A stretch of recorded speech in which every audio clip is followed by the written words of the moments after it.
بسم الله الرحمن الرحيم لا حول ولا قوة إلا بالله العلي العظيم الحمد لله رب العالمين صلى الله على سيدنا محمد وآله الطيبين الطاهرين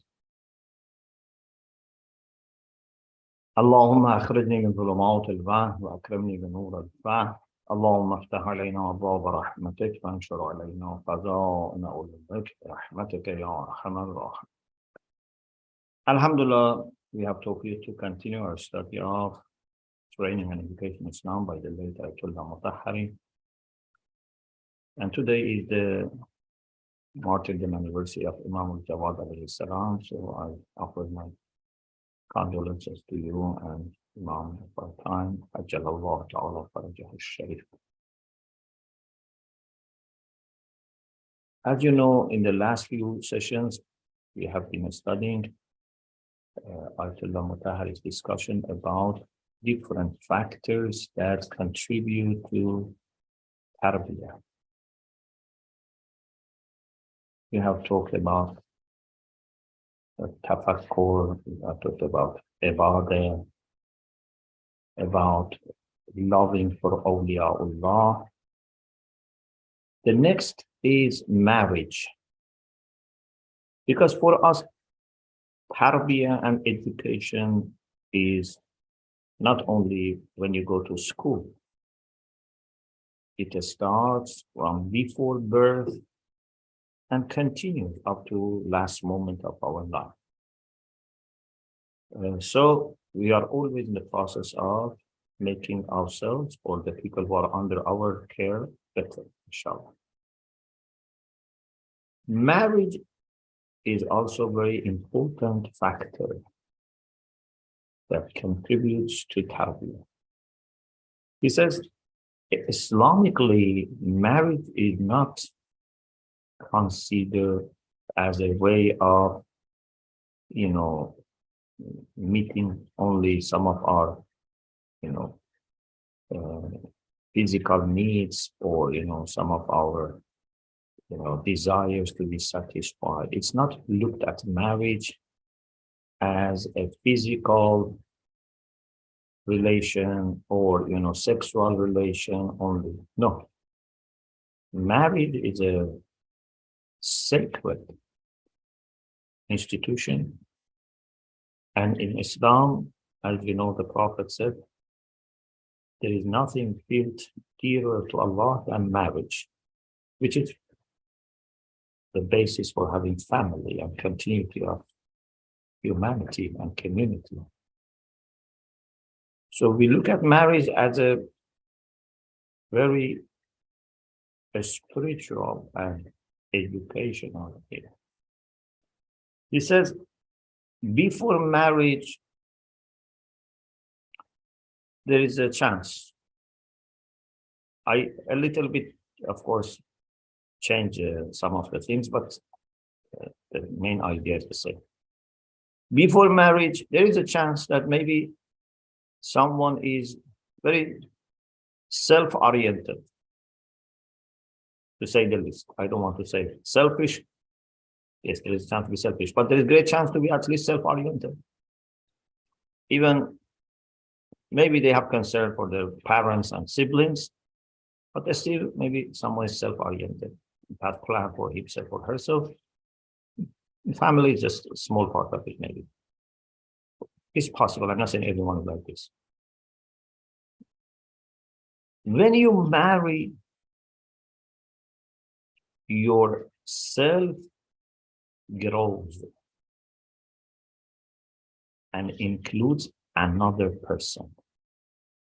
So from marriage point on, you are now concerned about this larger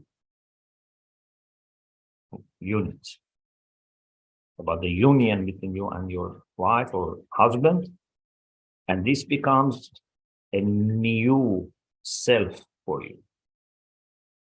If marriage happens in the way that Islam suggests, and there is mawadda wa rahma, as Allah says, وَجَعَلَ بَيْنَكُمْ مَوَدَّةً وَرَحْمَةً, then you and your spouse become part of the same self.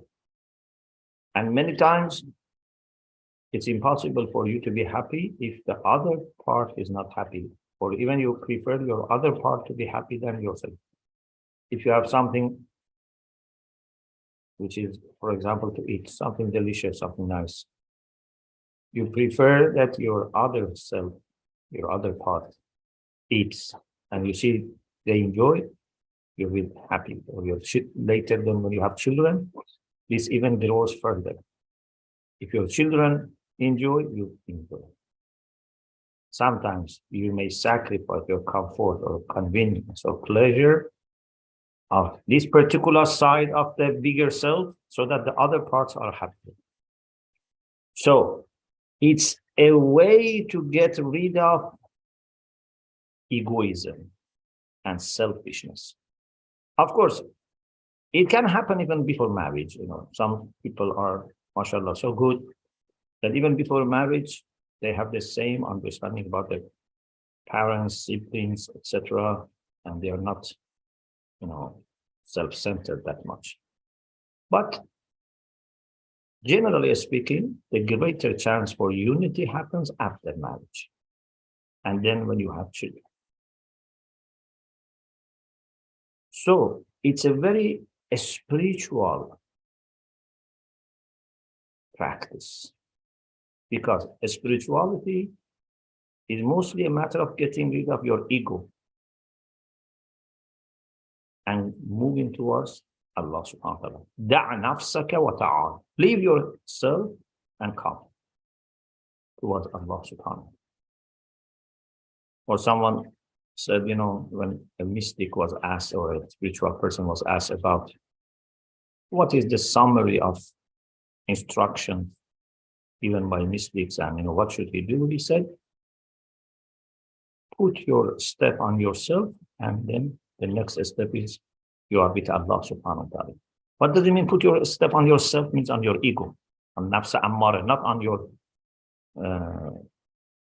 divine or godly self, which Allah says, nafakhtu fihi min ruhi. That one actually is going to be nourished. So, to get rid of ego is very important step, and maybe the major step. Maybe you can say everything else goes back to this. Even hubbud dunya goes back to this.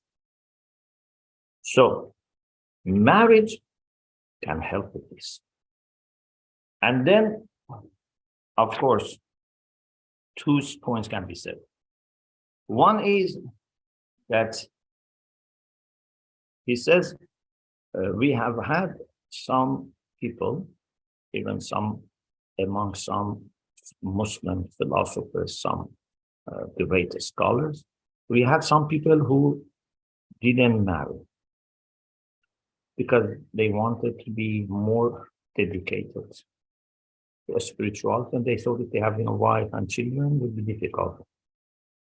They didn't marry. They try to have a, you know, kind of celibacy. They didn't say this is, you know, wajib or mustahab. No, it was a personal choice. He says, but some of them towards the end of their life, they said to others, you know, we did this, but you shouldn't do it. And Ayatollah Mutahari says also sometimes you could see these people, despite their great level of knowledge, spirituality, sincerity, lots of ibadah they did. But he said you could maybe sense that there was lack of some kind of maturity or some kind of balance that you could see in similar people if they are married. For example, if you compare them to other ulama, people at their level, but who had also married, you could see maybe they are more balanced and more mature and more maybe comprehensive in their outlooks. This is Ayatollah Mutahari. So, marriage is very important way of progress. Of course, after marriage, this doesn't necessarily happen to all, as I said. Some after marriage remains again selfish, even their selfishness appears more when they are with their parents and siblings. Maybe they control their selfishness because they are part of family, the same blood, etc. But when they meet their wife or husband, they become more selfish.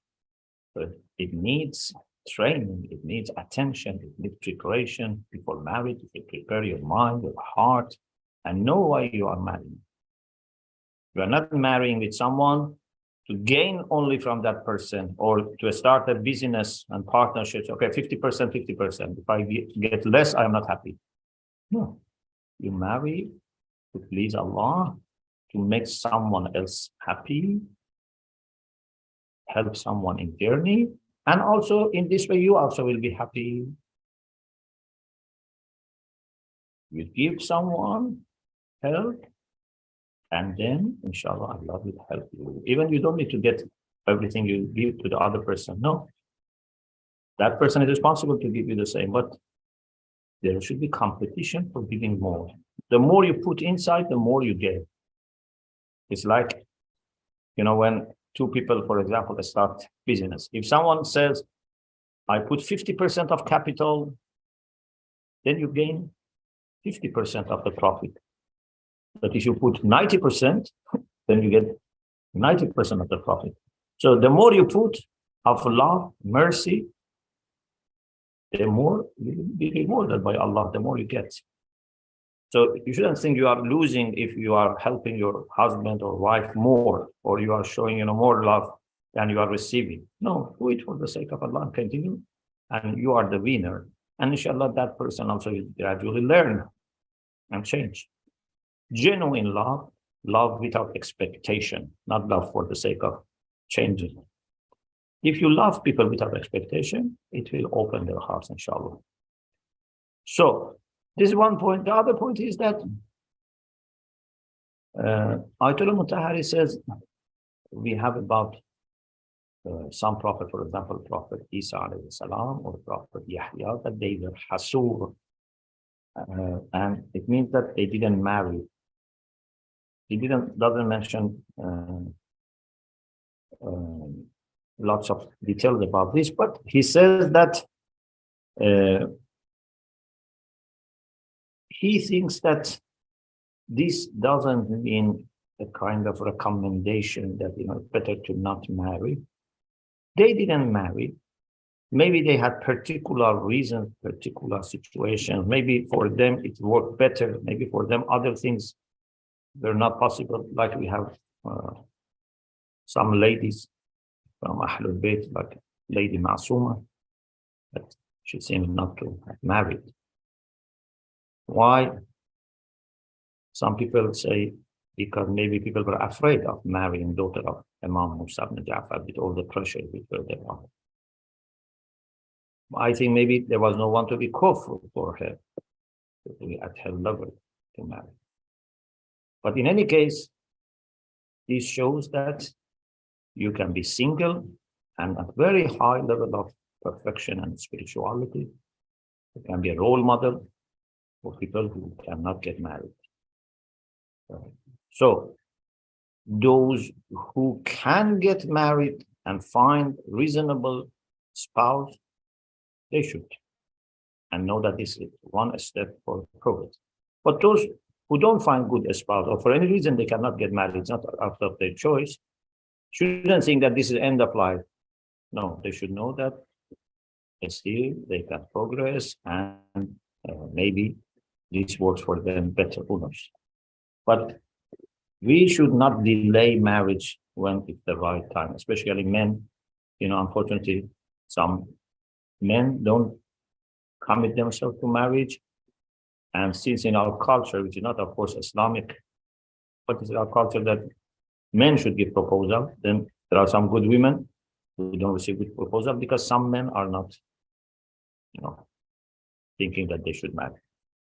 Okay, this is about marriage. The next factor, can you hear me? Can you hear me? Yes, sir, voice is clear. It seems my picture is frozen, yeah? Yeah, your picture got frozen, but your voice was audible. The next thing is jihad, or a struggle for the sake of Allah. He says this is also something that plays a role in your development and progress. Of course, inshallah, there might be no need for physical struggle or militant struggle. Jihad, as you know, I have explained the book Discovering Shia Islam and Shia Islam within Space and Practice. It's a way to improve life. It can be with education, with health. It can be a spiritual jihad. But one way of jihad also is militant jihad, which is to defend the cause, the oppressed, etc. Maybe in your life there is no need for this, but to be prepared for that is very important. He quotes a hadith from Sunan Abu Dawood, one of the 6 Sahih of our Sunni brothers. Over there is a hadith from the Prophet sallallahu alaihi wasallam. You can find it in Kanzul Ummal. Man lam yaghzu wa lam yuhaddis nafsahu bighazw mata ala shu'batin min an-nifaq. Ayatollah Mutahari says this hadith is very insightful. And he says it's like a miracle. If someone doesn't do ghazwa, is to take part in the battle.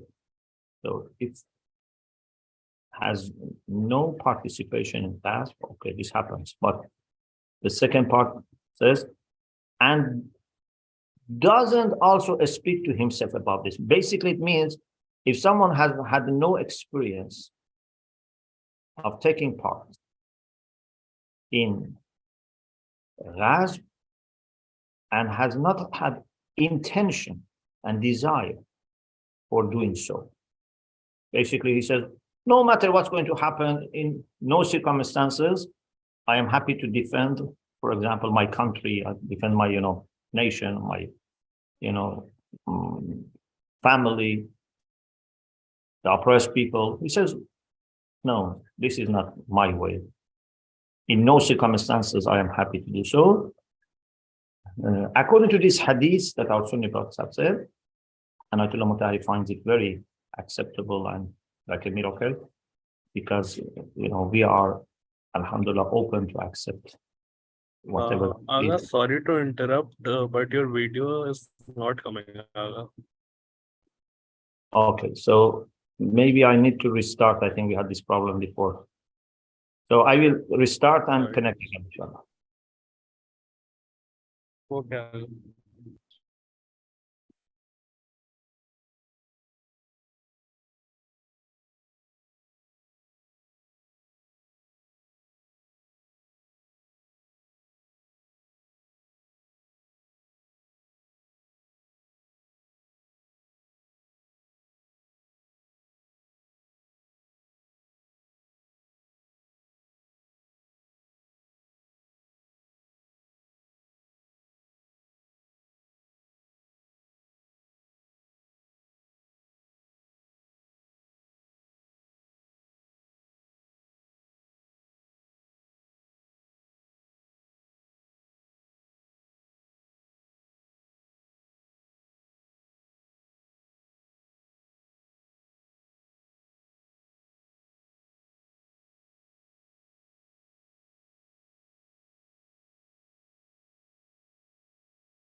Salaam alaikum. Yeah, walaikum salam. Is it okay now? Yes, sir. Okay. So we need to be prepared and willing that if needed, we give our life for defense of our family, nation, country, religion, oppressed people, etc. I'm not talking now about philosophy of jihad. Just it's important that to have this willingness, even if you actually don't participate because there is no need. He refers to a story by Rumi, Jalaluddin Muhammad Mawlavi Rumi Balkhi. In his Masnavi, Ma'navi, he mentions that there was a person who was Zahid, who had ascetic life, very much into spirituality, ibadah, dhikr, salat, etc. But this person was thinking that I have not done one ibadah, and that is jihad. So he asked some people, if there is an opportunity, please let me know so that I can also take part, and before I die, I get reward of this ibadah as well.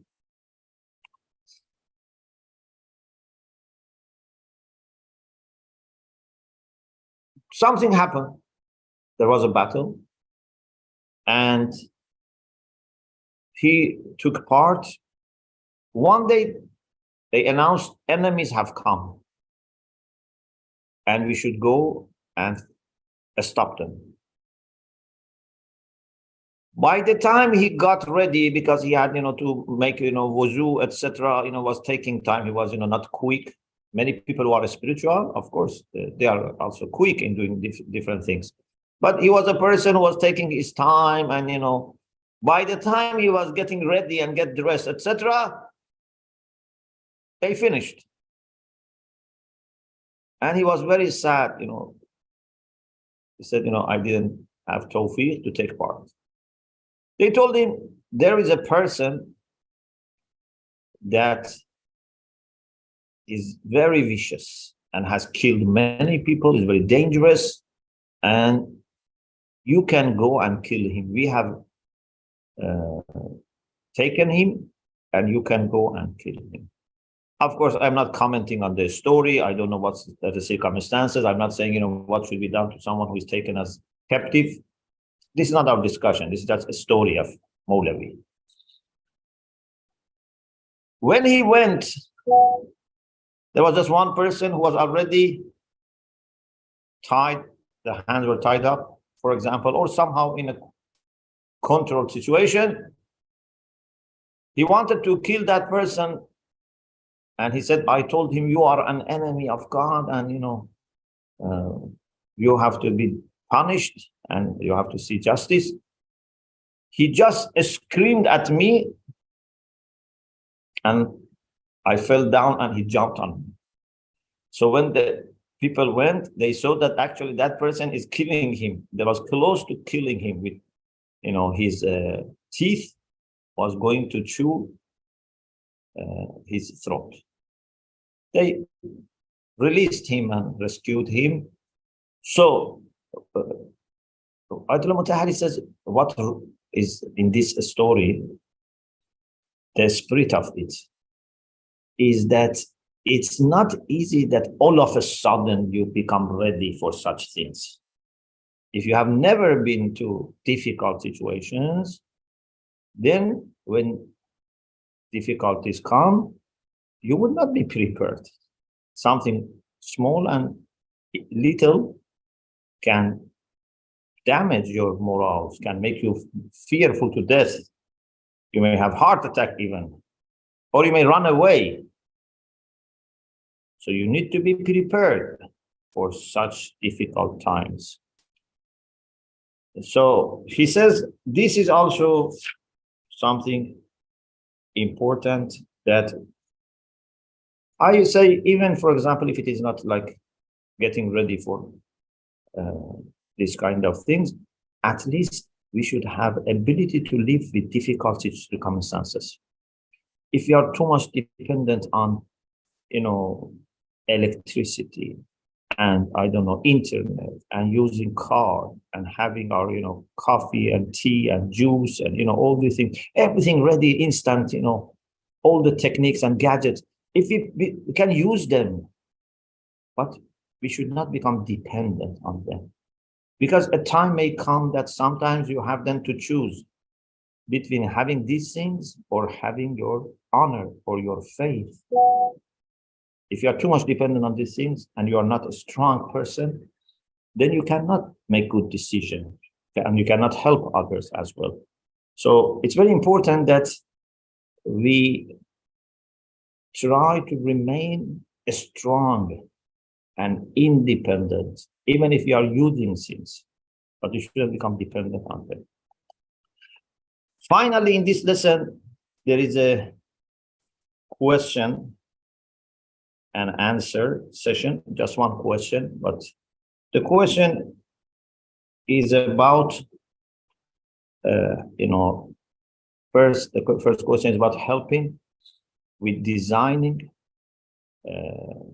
cinema or movie theater for people who are going to use it for sinful purposes, sinful movies, for example. The second question is more general, is about the difference between thinking of good things and thinking of bad things, and then not doing them.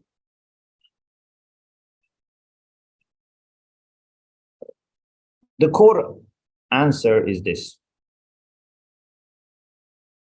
Generally speaking, when you have good intention for doing something, and in the end you don't manage to do it,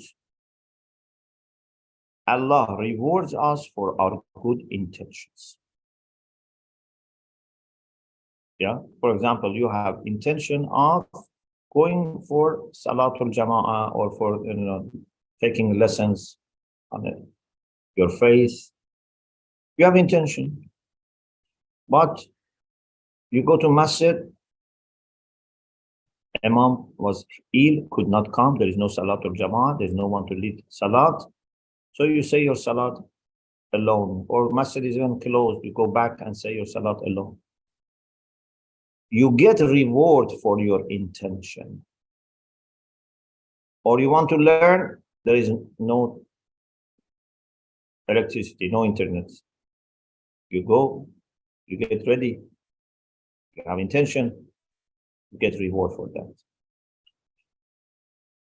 But for bad actions, normally, generally speaking, if you have intention, or even if you do some of the things, but it doesn't happen, there is no punishment. For example, if someone wanted to go and watch a bad movie, sinful movie, and goes and cinema is closed, he's not going to be considered like someone who has watched the movie. So he would not be punished or deserve punishment by Allah subhanahu wa ta'ala, because he didn't actually commit the sin. For making niyyah of doing good things, you will be rewarded. And if you do it, you will be rewarded more. Because the minimum is 10 times the reward. Man ja'a bil hasana falahu ashra amthal. But for bad intention, normally you are not punished. Unless there is an element of spending money for even that, for example, you spend money for going to haram, then that money that you spent, maybe you need to answer. You cannot just niyyah. Or you have encouraged other people to go, and maybe that needs to be answered. So out of Allah's mercy and rahmah, He rewards us even for good intentions. And generally, there is no punishment for bad intentions as long as they are not put into action. Even if out of your control, you couldn't do it. It's not that you regret it later. No, you really wanted to do it, but it didn't happen. Generally speaking, you will not be punished. But when it comes to impact on your heart, on a spirituality, there is no difference. Both good and bad intentions and thoughts have some impact on us. Bad intention, even you don't have intention, just thinking about haram darkens our heart. There's a sentence attributed to Isa alayhi salam that he said, "O people, you have been told not to sin, but I tell you not even think about sinning." So wise saying. Even thinking about sinning can have bad impact. Plus, it is these kind of thoughts that finally push you towards doing bad things. Why some people do bad things for the first time? It's not their habit. They have not done this before. Because they kept thinking and thinking, and then it becomes normalized for them, and finally they lose their control and they do it. It's better to close the door. Say, I don't want to think about this. It's much easier not to think about it. Imagine, for example, I am hungry, and at the same time, I am fasting. Okay, because I don't think about what is in the fridge, what is on the, for example, I don't know, shelf. I have peace of mind. Okay, I'm fasting, but I cannot eat. I don't think about these things. I make myself engage with other activities. But when I am not fasting and I can eat and drink, then it's more difficult not to eat and drink. For example, you have certain diet, or I don't know, there are things which have, maybe sugar, etc. And you say, shall I eat this or not? Shall I drink this or not? You go and open the fridge and, you get, excited, you get, motivated to eat. So if it is not good for your health, but it is not fasting, but it's not good for your, okay, say, I close my mind to this option. This is no such an option. Don't think about it. Till inshallah you find something healthy. You pass by a, for example, pastry shop. Don't go and look around and say, okay, I go just to enjoy myself by looking, and then I don't eat. Why you torture yourself?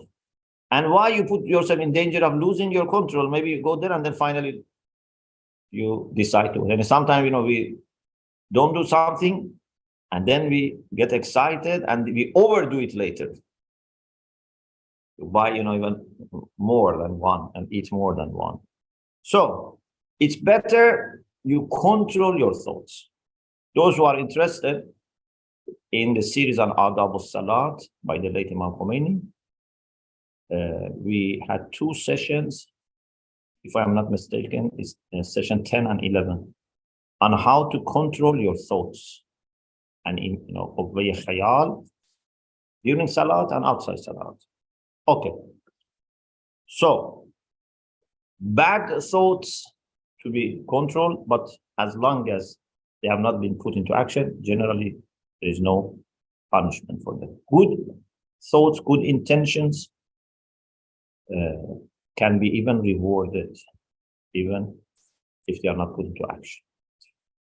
Number 2, both good actions, good intentions and bad intentions have impact on our spirituality and our heart. And the third point is about helping others. If you yourself move towards something and make the first or second step, but you don't do it and it is haram, it might be okay in the sense that it might be punished. Spiritual is bad. For example, he says, imagine if someone thinks of making a sinful place, like a place for people to see bad movies, haram movies. If it's for himself, he wants to make this, he thinks about this, even maybe he makes the design as, himself as an architect, for example, makes the design. As long as he has not done it, he says he may not be deserving or entitled for punishment. But if you are an architect and you know someone is going to do this and you help them in planning, then he said this might be different because you have helped someone with doing something which is haram. Of course, this is very technical discussion. In Maqasid al-Muharram, Shaykh Ansari has talked about many types of helping people with doing haram.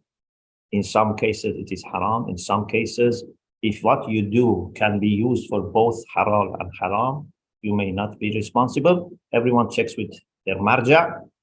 But we should, generally speaking, be sure that whatever you do, even if from a fiqh perspective, it is not haram, or it is not yet reaching the level of action, or it is for you neutral, but someone else is going to use it and doing haram, in the end of the day, you will see the results of every good and bad intention or thought in the form of your heart, your spirituality, your relation with Allah subhanahu wa ta'ala. We are not just concerned about haram in fiqh or legal sense. Suppose Allah is not going to punish you for this, but it has bad impact on you if you think about doing bad things. And it can finally push you to that direction. Anyway, Alhamdulillah, we finished also this lesson. Inshallah, we have one more lesson and the book will finish. And that is about working. Working is also very important. We shouldn't be idle. We shouldn't put the burden of other people and say, okay, I want to be more spiritual. I want to study more, do ibadah more. And I don't want to work. My father pays for me or my government, gives me support. No, working is very important. Inshallah, this will be the last lesson, inshallah, that we will discuss. Alhamdulillah, Rabbil Alameen.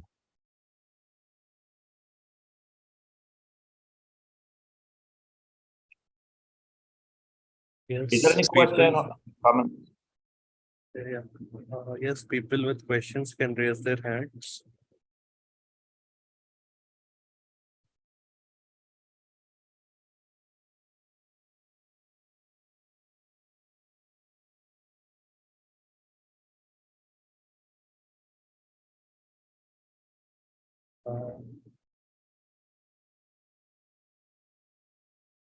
Allah, there is a question in silent yourselves. There's no question? Okay. There's a question, Allah. Yes. Assalamu alaikum. I'm from Karachi. Alaikum assalam wa rahmatullah. My question is how to protect yourself from evil attentions from non-mahrams when you are not looking at them, but they are looking at you. And if you refuse to respond in the same manner, they abuse you, they become rebellious and angry and abusive. So how do we protect ourselves from the abusers that are trying to hijack our attention towards them and want us to look at it, look at them, want us to give them attention. How do we protect ourselves from those evil people? Thank you. Yeah. In the first place, we should try to avoid such encounters. Prevention is the best thing when it comes to such issues. If there is a place that you would have such encounters, or there are certain individuals that when you meet them, such problems happen. So first, you try to prevent. Don't go there. Don't put yourself in that condition. Secondly, we don't need to please everyone. We just need to be sure that we don't offend anyone, but we don't need to please everyone and make everyone happy, especially when it's in conflict with our values and principles. So maybe someone doesn't know my culture, but doesn't have bad intention. So I can explain that, for example, I cannot shake hands with you because you are not mahram. Or, for example, if they are not well dressed, I cannot look at you. If you think they might be offended, you explain to them so that they are not offended. But if someone has plan and wants to engage you and attract you towards herself, or for a lady wants to attract towards himself, a man wants to attract lady, and if you don't do it, they abuse you, then these people are the people that you should try either to change them or change your relation. Don't meet them. And if it's necessary to be in touch with them because, for example, you work in the same place and it's not your choice and you cannot go to another office, another department, then try to keep the relation to the minimum. Yes. Keep your relation to the minimum, and they will understand. When they see you have integrity and you have your principles, and at the same time you are respectful to them, it's not you are harsh, just I have my limits. Hazrat Yusuf alayhi salam was not harsh, was not shouting at those ladies, but was not also accepting their suggestion. He had his own integrity. He was a respectful person, but at the same time, not surrendering to their expectations. And ask Allah for Allah protects you when you are doing things in the right way for Him. Aga, I have a certain sub-question in this regard that I have been encountered several times in my life, the same situation with a certain amount of people. So I come to realize that it is a pandemic. It is a one kind of pandemic that I used to call it Zulekha syndrome. It is when you do not give or pay any attention to your opposite sex, especially women, they start to become offended. How dare I do not give them the attention they required or they need? They find themselves get offended and they become rebellious and they try to take revenge. They try to humiliate and they try to hurt you, and this some kind of a pandemic. So the cause of their behavior, evil behavior, is our giving them no attention and being busy in our own lives. So they notice our body languages. We do not eye contact them. We only are busy in our own work and we do not pay any attention.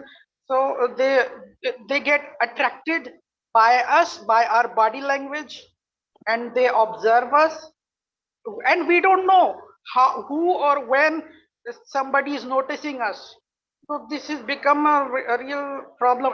Sometimes I feel like I do not have to go out in this world and keep myself locked in a room, because these kind of people are some sort of everywhere. I'm really very very worried about it. I think that was my second question. I don't know your situation, but it seems you are either in a very special place, or maybe you are overreacting. Because sometimes overreaction can make other people feel uneasy. You know, for example, you don't need to, talk to them or engage with them, in a very friendly or, very intimate manner.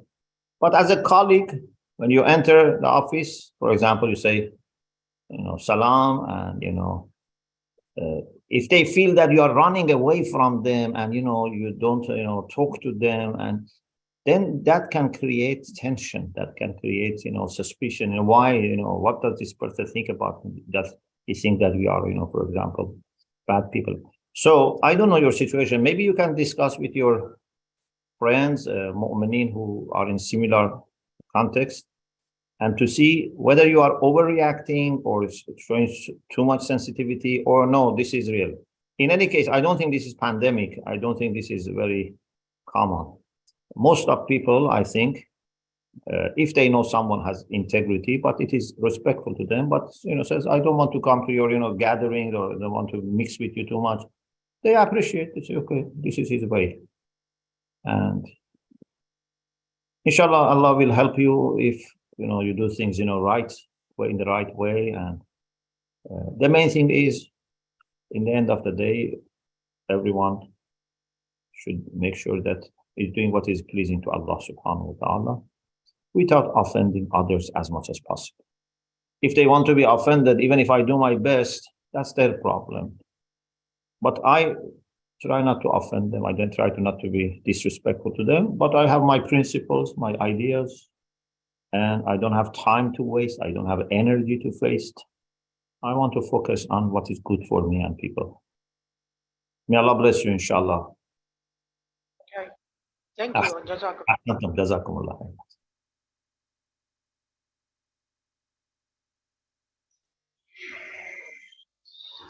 Yes, Anwar.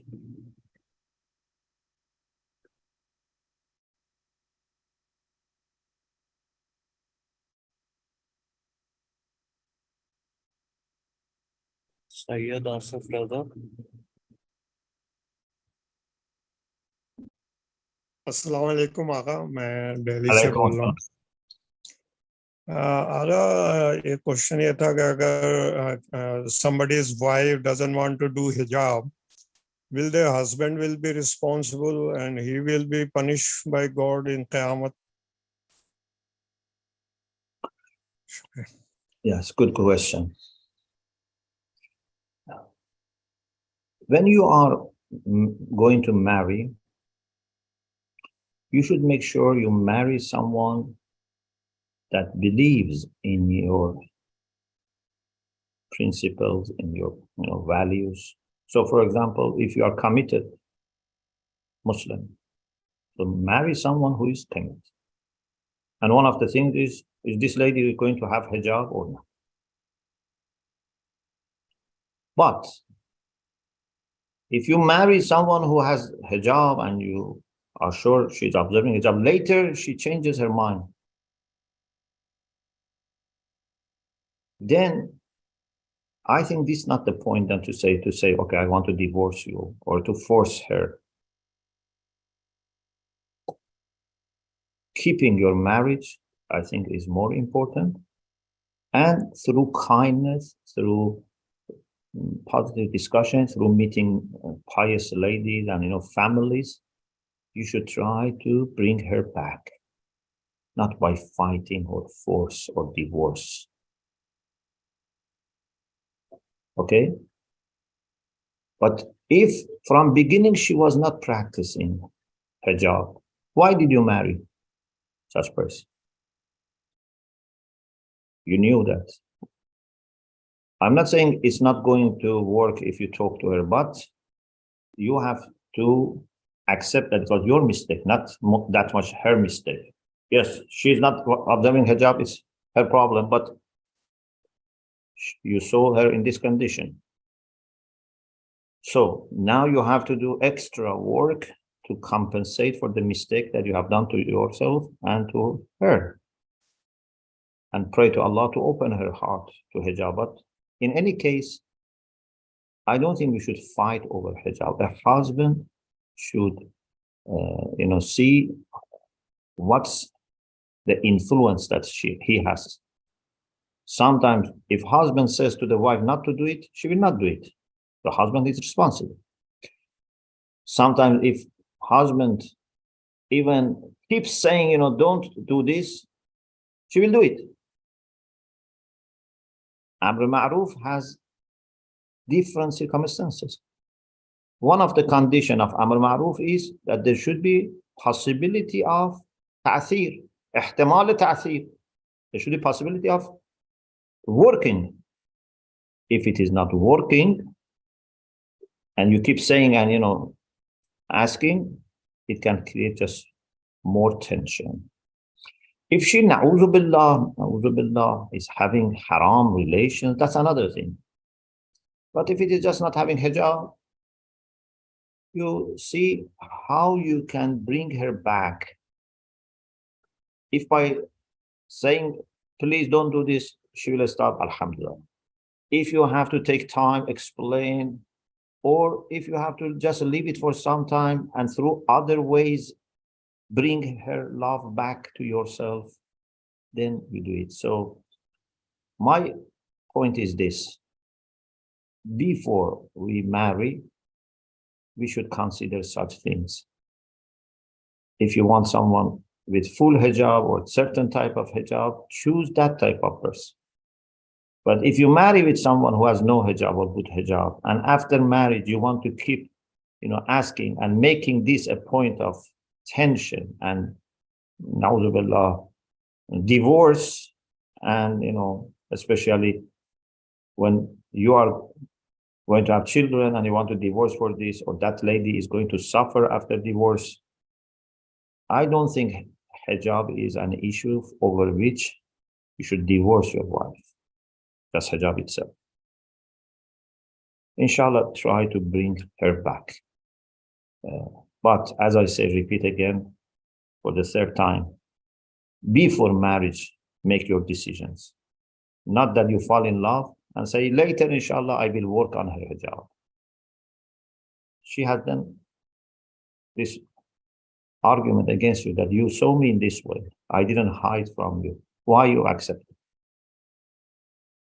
If she accepts, alhamdulillah. But I'm saying just don't fight over this. This is my humble opinion.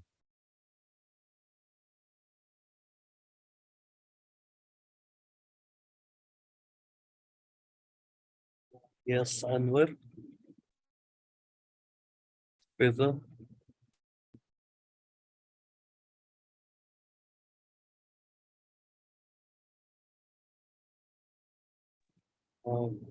Assalamu alaikum. Alaikum assalam wa rahmatullah. I would like to ask a question, it's personal.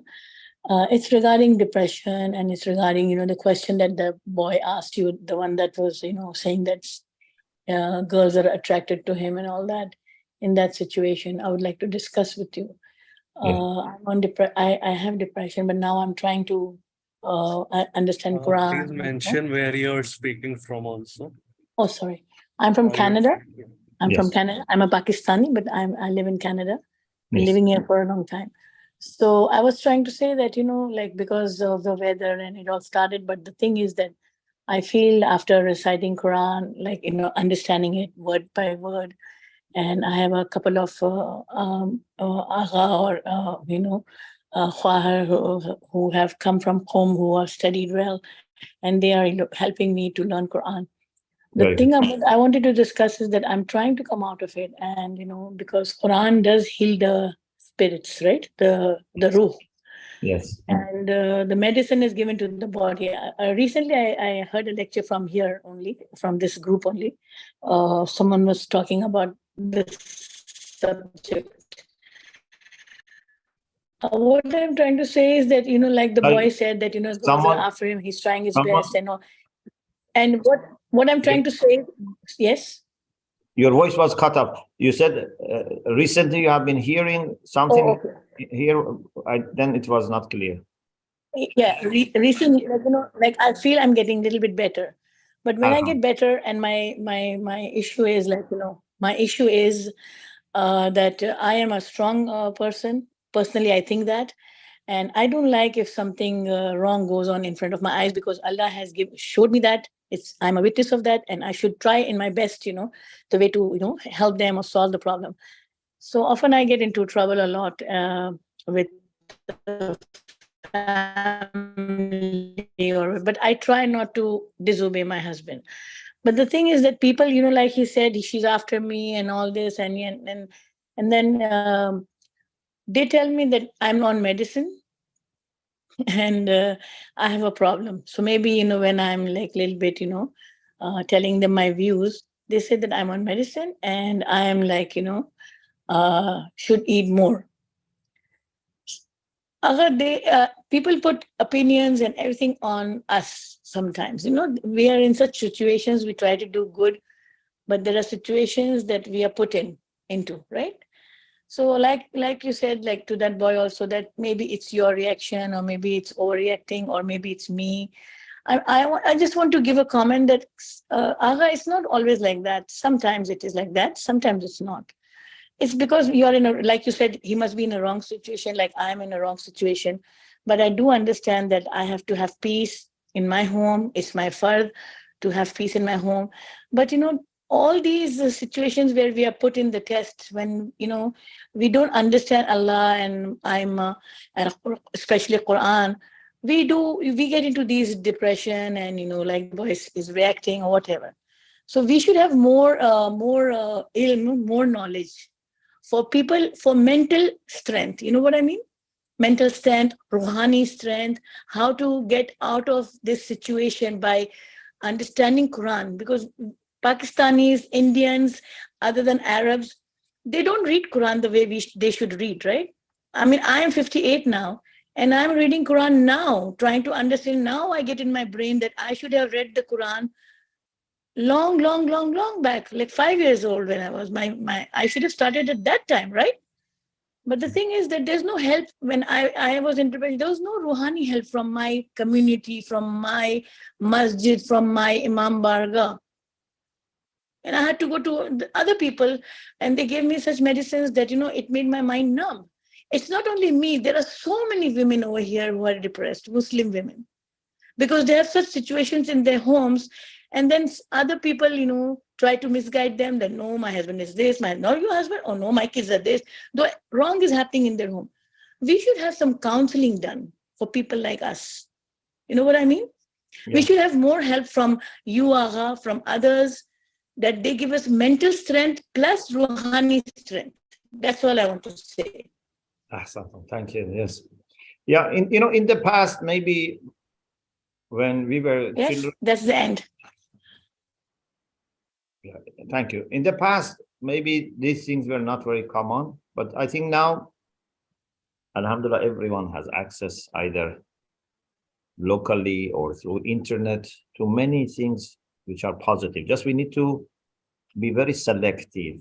We need to ask experienced people, knowledgeable people, find good courses, good contacts. And now I think everyone everywhere can learn the Quran, can, learn spirituality. Of course, if you are in a good community, that's great. If Masjid Imam Bara provides this, that's great. My community is very great, sir. Thank you. My community, but there's no help.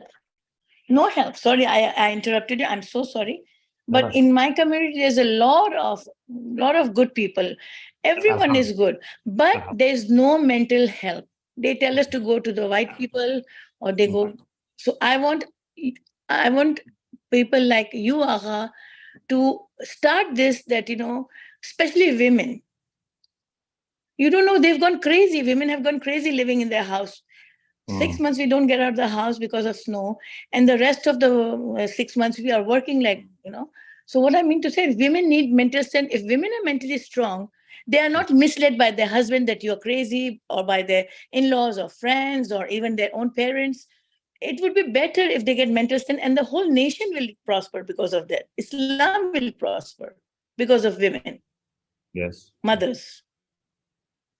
I want more help.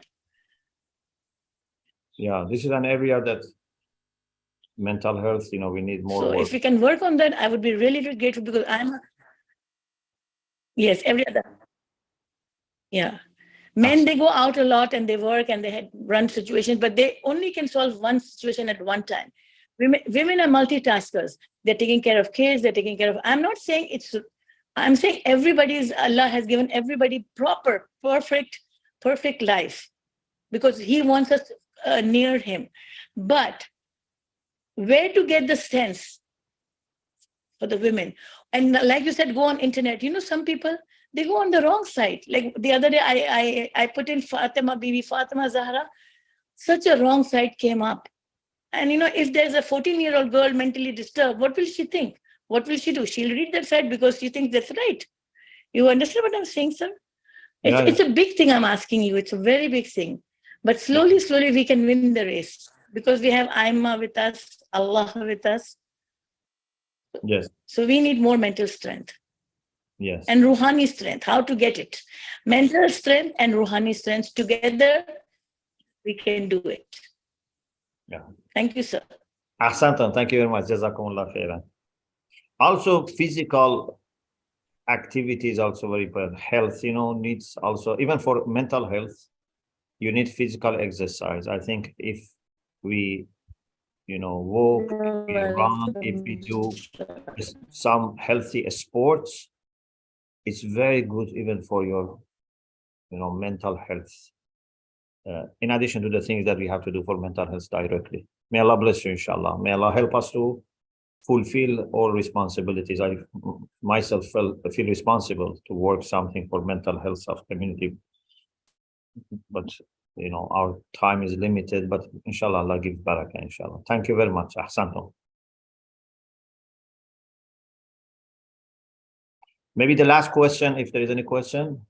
Yes, sir. Okay. Assalamu alaikum wa rahmatullahi wa barakatuh. Alaikum assalam wa rahmatullahi wa barakatuh. I'm talking from New York, and whatever the sister was saying, I 100% agree with it.